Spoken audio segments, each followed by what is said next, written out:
You thought you crushed your year, and then you got told you just met most expectations. What's going on with these performance review systems anyway? Almost every medium to large company has some kind of performance management system. They are instrumental in defining your performance in the company, and they are foundational in controlling what your salary increase will be and whether or not you get that promotion that you're dreaming of. But a lot of people feel like they're rigged. Rumor has it that the highest ratings don't ever get used, and getting a low rating is a path to getting fired. So you're wondering, what's behind the curtain of those performance management systems? Are they rigged? In what way do they matter? And what do they mean for you? These systems are there for a reason, but they're hugely impactful for you as an individual, much more than you might think, but they don't have to stress you out or define you. They're not that important. So why do companies have these systems? Imagine a small company, one boss, 5 employees. Who decides if the business is doing well? That's the one boss. Who decides which employees are doing a good job? Well, that one boss. They call the shot. Who decides what the priorities of the people should be? That one boss. Now imagine Apple, 163,000 employees. Who decides what the priorities are? Well, it's Tim Cook, of course. But how does he make sure 163,000 people understand and work towards these priorities? That's the central challenge. Getting 163,000 people to work in the same direction and have a more or less shared understanding of what good looks like. Getting 50 or 60,000 managers to assess performance both fairly and consistently across a huge organization is just plain hard. And the consequences of not doing it are massive. Misalignment, competition, nepotism. A performance management system is a guardrail like the rules in soccer or football. It ensures that nobody thinks they can get away with picking up the ball and running it into the goal. It's also part of the rules that make the game playable. What's out of bounds? What can you do? What does good look like? Together with scorecards, KPIs, OKRs, visions, missions, strategies, the performance management system is there to get everybody to work in one direction. Now, you might be thinking, can we do without these things? Well, yes. Not every company has this kind of system. Smaller companies often don't, and bigger companies don't all do it the same way. But the majority do. And the reason is alignment. Simply put, in an unmanaged scenario, every manager is going to look to protect their staff whom they are dependent on. There's generally an incentive to keep your team happy, which you can do by telling everybody they're great. Also, in a company of 163,000 people, you might feel that despite your company having a bad year, your team delivered fully on its goals. So why should you be hard on your team? After all, you didn't hire bad people, so why should you give them a bad performance rating? There are tons of incentives to game the system to your own advantage as a manager and as an employee. And also, what happens when you have two teams where one team is told you were amazing and a success, here's a pile of money, and the neighboring team gets told the opposite? Fairness, consistency, transparency, alignment. A common approach to defining what good looks like is necessary. How do they work? You've made it this far in this video. Hopefully that means you're enjoying the content. If so, please consider subscribing.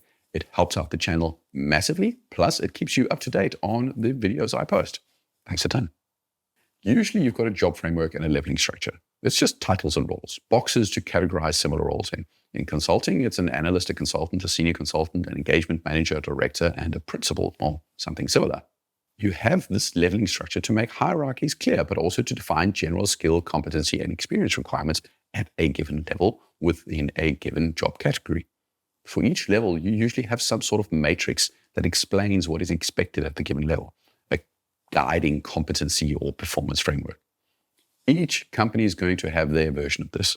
The core point, though, is the same, making it clear what is expected and introducing a common language for talking about expectations, priorities, and performance.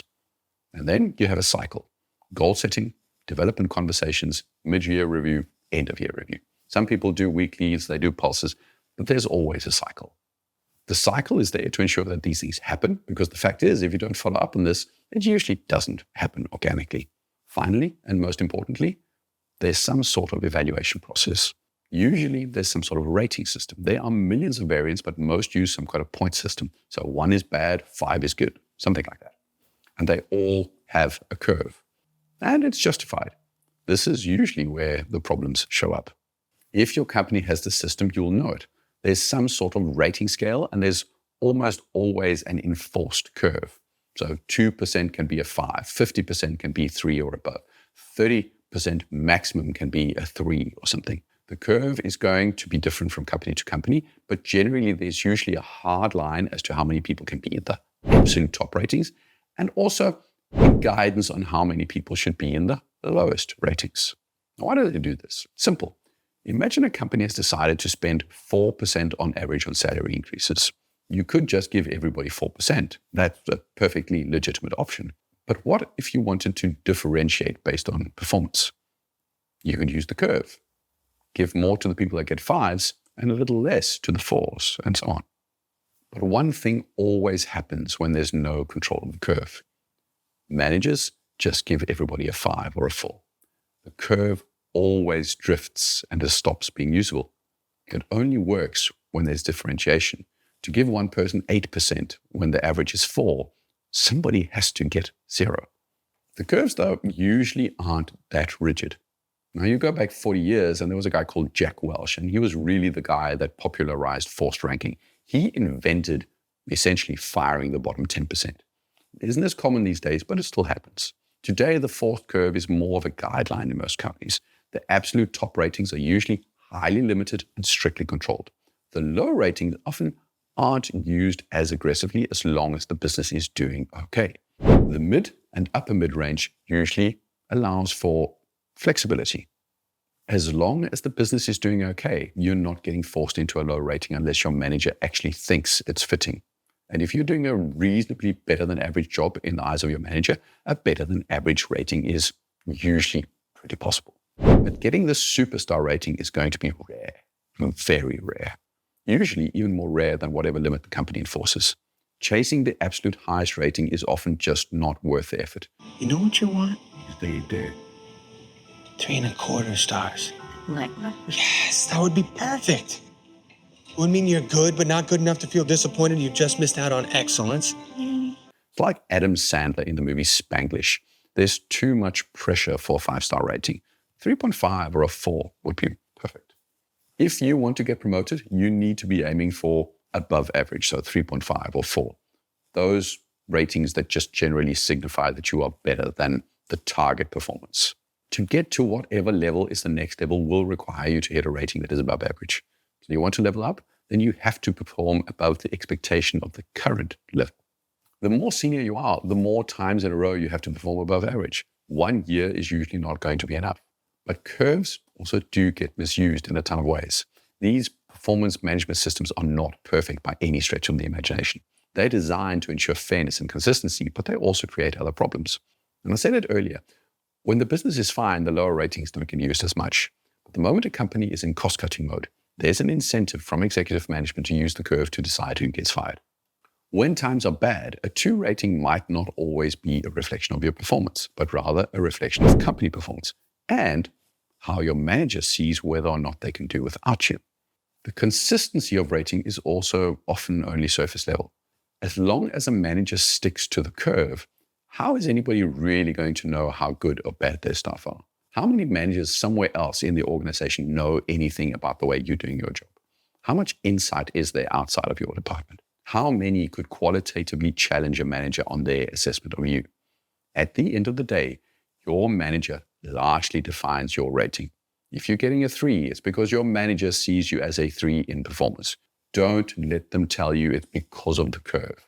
They made a choice to put somebody else in 3.5, not you. Remember that. Good managers also game this system a little bit. If you're doing well and your manager supports you for promotion, they'll do their best to get those consecutive above average ratings that support your promotion case. But you shouldn't worry too much about the curve in general. Because here's the thing. I worked at a consulting firm where I was involved in firing people on occasion. I have fired people that were, in the eyes of the company I was at, absolutely hopeless in terms of performance. And lots of them now, they're CFOs, CEOs, CXOs, high-level leaders and specialists at other companies. The point is, whatever rating you get at a company does not define you. It defines how your current manager and current company defines your performance. It's not a truth. It's not you. So if I were to give you some final advice, focus on your relationship with your manager. It is the key biggest driver of your rating by far. Ask for feedback early and often. make sure you're aligned on expectations before year end. And if you're not being recognized in the way that you think is fitting, decide whether it's time to change how you work or where you work. That's all I had for this time around. Remember to subscribe to the channel, leave a comment. See you soon.